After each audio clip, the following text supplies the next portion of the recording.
तो Nirmala accountancy classes, मेरा नाम मिथिलेश सिंह है। आज भी हम लोग जनरल का प्रैक्टिस करेंगे। आज का टॉपिक है sales account. Sales account goods account का ही एक भाग है जिसको हम लोगों ने कल की क्लास में देखा है। सेल्स अकाउंट को हम लोग सेल्स अकाउंट का जो नेचर होता है वो रेवेन्यू अकाउंट का नेचर होता है। रेवेन्यू अकाउंट का नेचर होता है। सेल्स जब हम करते हैं मतलब अर्न करते हैं, पैसा आता है, गुड्स हमारे यहाँ से जाता है, जो चीज़ें हैं जिस चीज़ में हम डील करते हैं वो जाता है। सर्विसेज रेंडर कर रहे हैं तो सर्विसेज जाते हैं और पैसे आते हैं। तो सेल्स जब होते हैं तो कई तरह की स्थितियाँ पेमेंट के संबंध में बन सकती हैं और उनके संबंध में जो जर्नल के लेखे होंगे वो कैसे किए जाएंगे वो हम लोग सीखेंगे। पहली स्थिति ये होती है कि सेल्स जब होगा पेमेंट रिसीव हो सकता है। पेमेंट रिसीव्ड, क्लियर है? पेमेंट रिसीव्ड हो सकता है। पेमेंट रिसीव्ड होगा तो कैश में रिसीव हो सकता है या चेक में रिसीव हो सकता है या कैश एंड चेक बोथ में, दोनों में रिसीव हो सकता है। कैश एंड चेक बोथ, ठीक है। अब सेकेंड स्थिति होती है ऑन क्रेडिट हम बेच सकते हैं। ऑन क्रेडिट सेल, इसमें क्या होता है, पर्सन का नाम लिखा हो सकता है, पर्सन का नाम नहीं लिखा हो सकता है।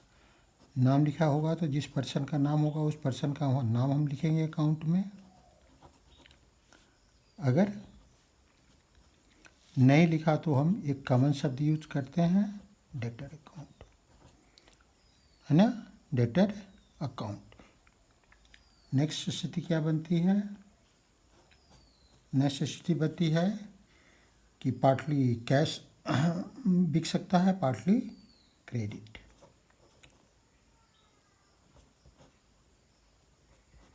Partly paid and partly on credit. Partly paid होगा तो यही तीन स्थितियां होंगी। कैश में पेमेंट मिल सकता है, चेक में मिल सकता है या पार्टली इन कैश या partly by cheque. Partly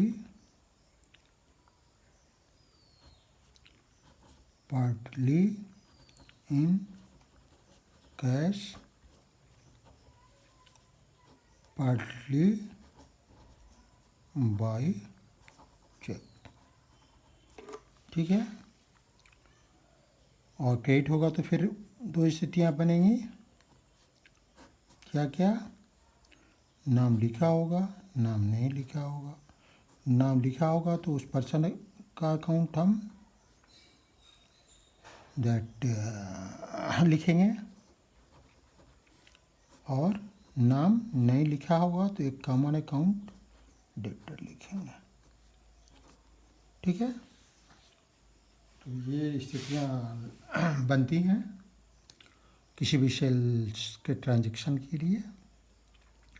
cell के ट्रांजैक्शन में जब हम सेल करते हैं उसके लिए सेल रिटर्न होता है तो उसके लिए जो एंट्री होती है हम आगे बात करेंगे। अब हम लोग कुछ जर्नल देख लेते हैं जल्दी से, बहुत समय नहीं लगेगा। पहला हम लोग यहाँ ट्रांजैक्शंस लेंगे।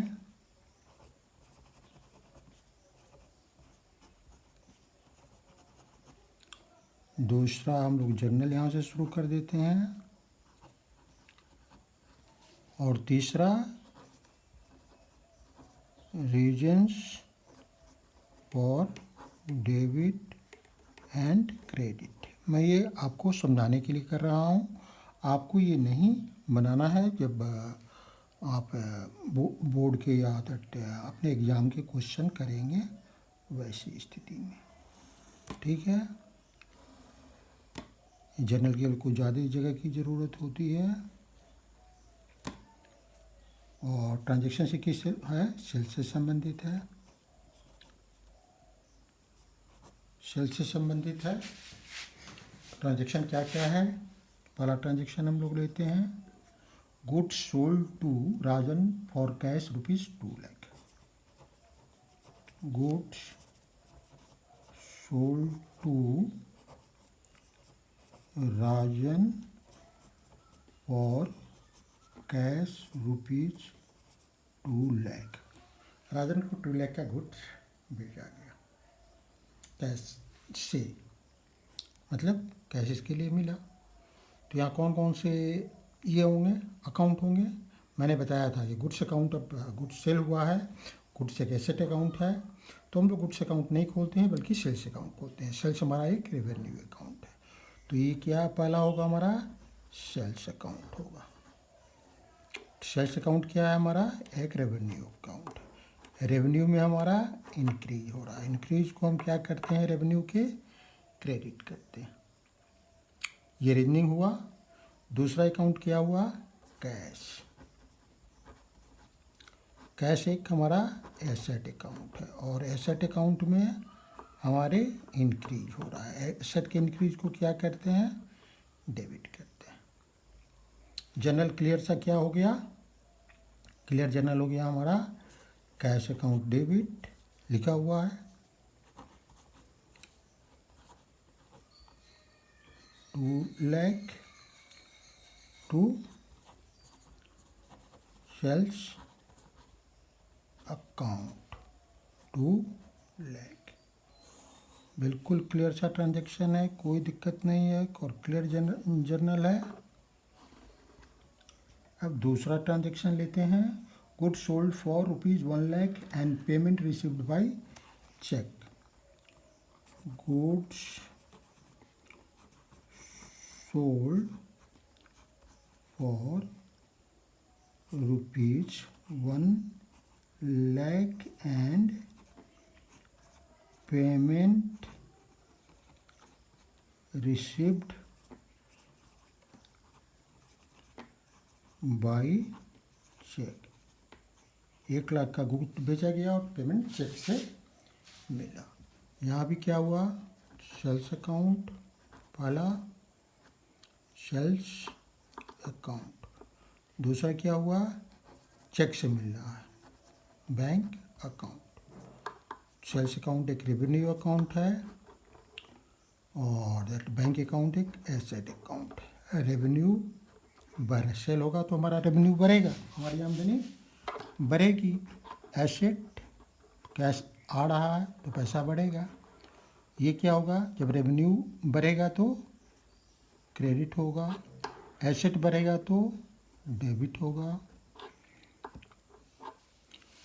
क्लियर है, बैंक अकाउंट डेबिट होगा, सेल्स अकाउंट क्रेडिट होगा।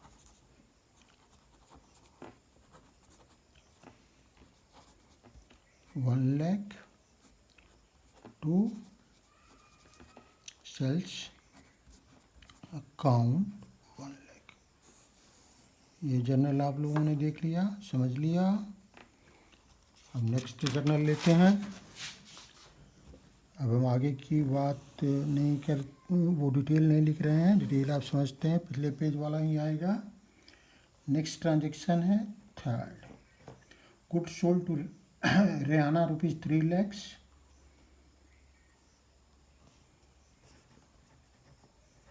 Good sold to Rehana ₹3 lakh.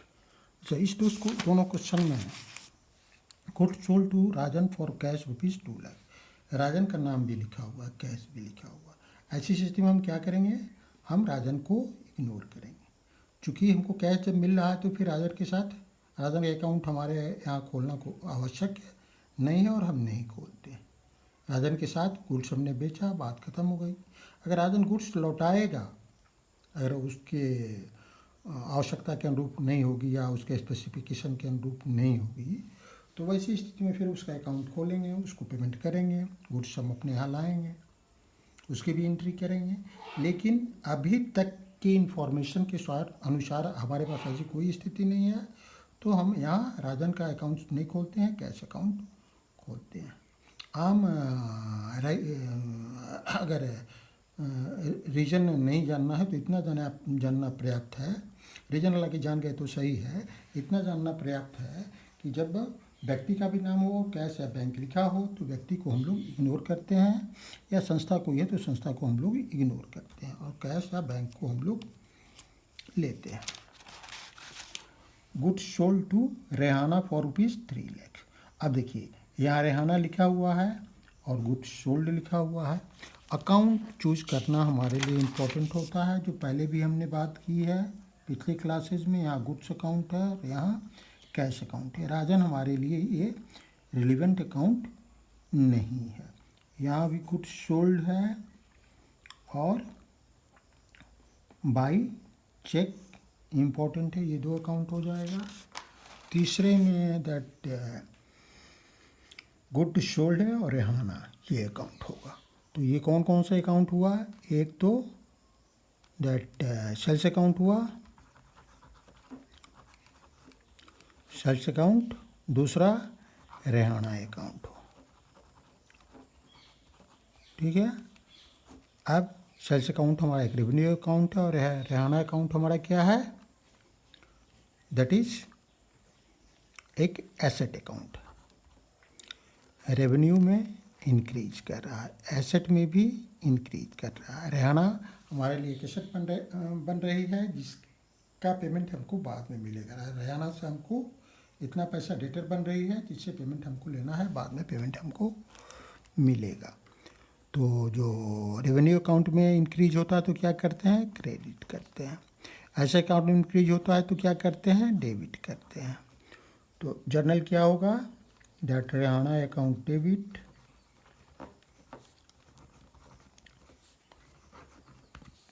क्या अमाउंट होगा? 3 lakh to sales account 3 lakh. अब फोर्थ ट्रांजेक्शन हम लिखते हैं goods sold to Mohan ₹5 lakh. Goods sold to Mohan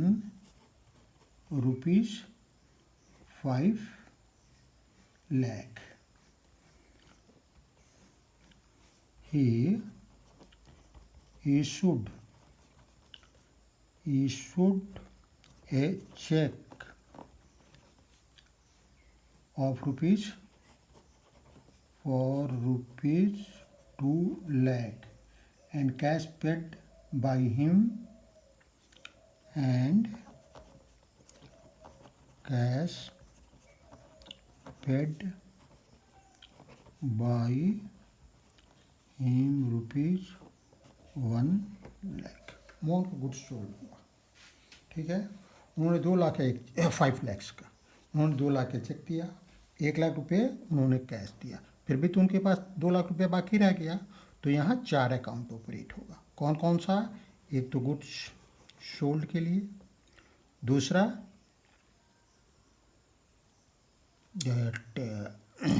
Mohan का अकाउंट, चूँकि उनके यहाँ बाकी है तो उनका अकाउंट खोलना ज़रूरी है, वो भी एक एसेट हो जाएंगे।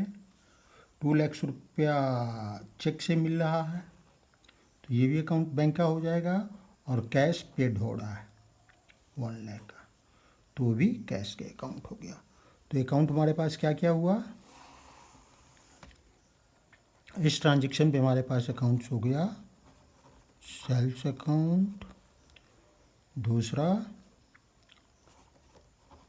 कैश अकाउंट, तीसरा बैंक अकाउंट और चौथा मोहन अकाउंट। ये 4 अकाउंट हो गए। ये एक रेवेन्यू अकाउंट है, ये एक एसेट अकाउंट है, ये भी एक एसेट अकाउंट है, ये भी एक एसेट अकाउंट। अब रेवेन्यू अकाउंट में क्या हो रहा है, इंक्रीज हो रहा है। एसेट में क्या हो रहा है, इसमें भी इंक्रीज हो रहा है, इस एसेट में भी इंक्रीज हो रहा है और इस एसेट में भी इंक्रीज हो रहा है। रेवेन्यू के इंक्रीज को क्या करते हैं, क्रेडिट करते हैं, एसेट के इंक्रीज को डेबिट करते हैं, सारे एसेट के इंक्रीज को हम लोग डेबिट करते हैं। तो जर्नल क्या होगा, cash account debit, that is cash account कितना है 1 lakh, bank account debit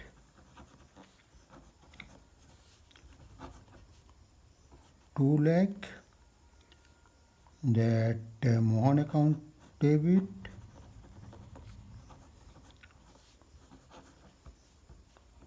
2 lakh to sales account 5 lakh। Clear, ये जर्नल हुआ। एक नेक्स्ट जर्नल लेते हैं, goods sold and credit rupees 2 lakh, goods sold on credit rupees 2 lakh. 2 lakh का गुड्स सोल्ड किया गया क्रेडिट पर। अब यहाँ ना किसी का नाम दिया हुआ है और कैश तो नहीं है, क्रेडिट लिखा हुआ है।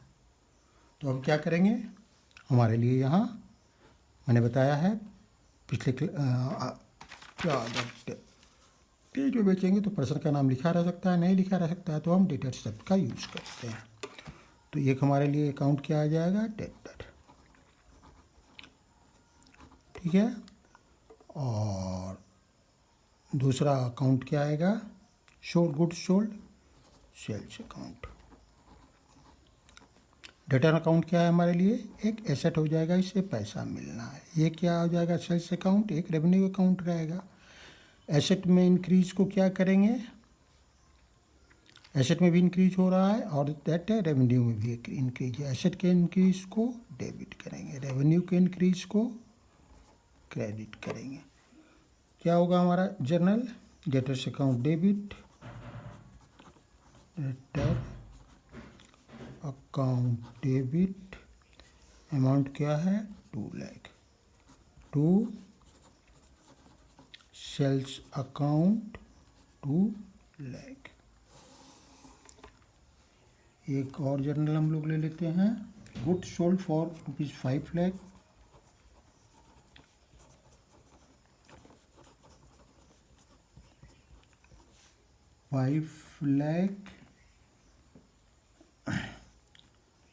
a check for rupees 2 lakh and cash rupees 1 lakh received for rupees 2 lakh and cash rupees 1 lakh received। 5 lakh का गुड्स बेचा गया, लेकिन चेक हमको कितने का मिला, 2 लाख का मिला, और कैश कितने का मिला, 1 लाख का मिला, ठीक है। लेकिन यहाँ व्यक्ति का भी नाम नहीं लिखा हुआ, तो फिर क्या करेंगे, हम डेटर्स अकाउंट, एक कॉमन अकाउंट है, वो लिखेंगे। जितना इन्फॉर्मेशन हमारे पास होता है उसी के आधार पर हम जर्नल करते हैं। तो नाम नहीं लिखा है तो हम क्या लिख देते हैं, डेटर, डेटर अकाउंट, ठीक है। ये हमारे लिए एसेट अकाउंट है और अभी से पैसा भी मिल रहा है हमको। तो पैसा मिल रहा है तो कितना मिल रहा है, बैंक अकाउंट से हमको मिल रहा है, कैश अकाउंट से मिल रहा है, बैंक से भी मिल रहा है एक एसेट है, कैश अकाउंट से भी मिल रहा है एसेट। ये सब में इंक्रीज हो रहा है, ये सब में क्या हो रहा है, इंक्रीज हो रहा है। और एक अकाउंट क्या है, sales account, goods sold account, cheque account, cash account, और नाम नहीं लिखा है इसलिए डेटर शब्द आ जाएगा, सेल्स अकाउंट है। सेल्स अकाउंट क्या है? एक रेवेन्यू अकाउंट है। रेवेन्यू में भी इंक्रीज हो रहा। एसेट में इंक्रीज को डेबिट करेंगे, फिर एसेट में इंक्रीज को डेबिट करेंगे, फिर एसेट में इंक्रीज को डेबिट करेंगे, रेवेन्यू में इंक्रीज को क्रेडिट करेंगे। जर्नल हमारा क्या होगा?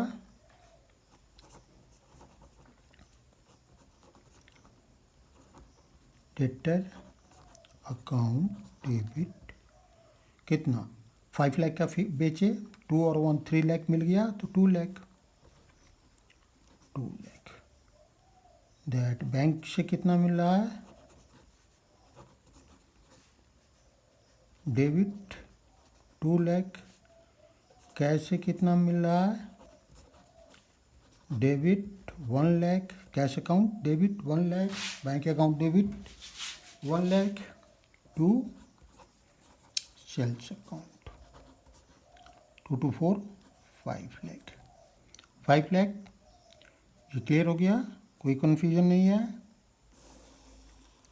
तो इस तरह हम लोग सेल्स का जर्नल, सेल्स से संबंधित जर्नल बनाते हैं। हम लोगों ने हर तरह के ट्रांजैक्शन लिया। नेक्स्ट क्लास में हम लोग परचेज रिटर्न और सेल्स रिटर्न की बात करेंगे। फिर अगर समय मिलेगा तो जीएसटी की भी बात करेंगे, जो सेल्स और परचेज से ही संबंधित होते हैं। अगर आपको ये वीडियो अच्छा लगा हो तो आप इसे सब्सक्राइब ज़रूर करें और संबंधित सारे वीडियो ज़रूर देखें। Thank you, see you again.